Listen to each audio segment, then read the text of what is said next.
अस्सलाम वालेकुम जी सारे भरा ठीक हो सन। माह रमज़ान का अज दूआ रोज़ा ने तो जुम्मा मुबारक का दिन ने तो चकवाल सब्जी मंडी खलोते हैं तो सब्जियों का रेट पता करें क्या चल रहा सब्जियों का रेट हो मटर का रेट पता करें भाई रात को भाई जी मटर किंज विक रहा आज 200 रुपए का 5 किलो मटर तो खीरा भी 200 रुपए का 5 किलो बंद गोभी 250 की शिमला मिर्च हो जी महंगी हो गई शिमला मिर्च 1000 रुपए की सावी मिर्च हो 500 रुपए की कद्दू भी आ गया चकवाल सब्जी मंडी कद्दू 700 रुपए का जनाब तो गाजर हो गाजर 200 रुपए की नींबू मोटा कितने का आज 300 रुपए का नींबू 300 रुपए का 5 किलो नींबू ने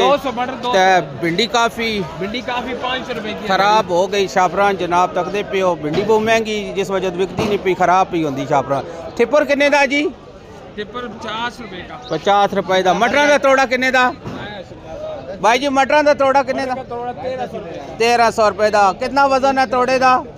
ये है 35-36 किलो बंद गोभी 200 रुपए की 5 किलो बंद गोभी ने चकवाल सब्जी मंडी च रेट सुन दसें अगर भी सुन रेट तो कहने के चल रहे रेट हो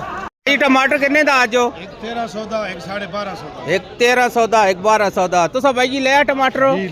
कितने का दिता ने 1350 रुपए तुसा वो टमाटर लिया ठीक हो गया जी इन्हें भाई जी केड़ी जगह तो आए हो बोन तो आए नहीं जनाब चक बोन तो आए जी भाईजान टमाटर का रेट पता किया अगर टमाटर किलो का पता करें किस तरह किलो 100 रुपए किलो टमाटर विक रहे ने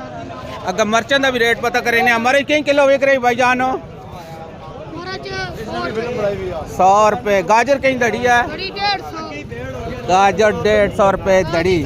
टमाटर भाईजान तुसा कहीं लाया आज किलो टमाटर 100 रुपए किलो जनाब टमाटर का नींबू भाईजान कहीं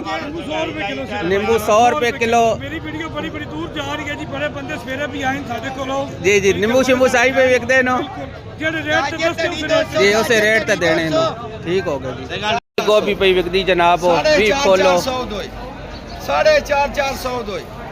दो जोड़े 450 गोभी खुली पे विकती ने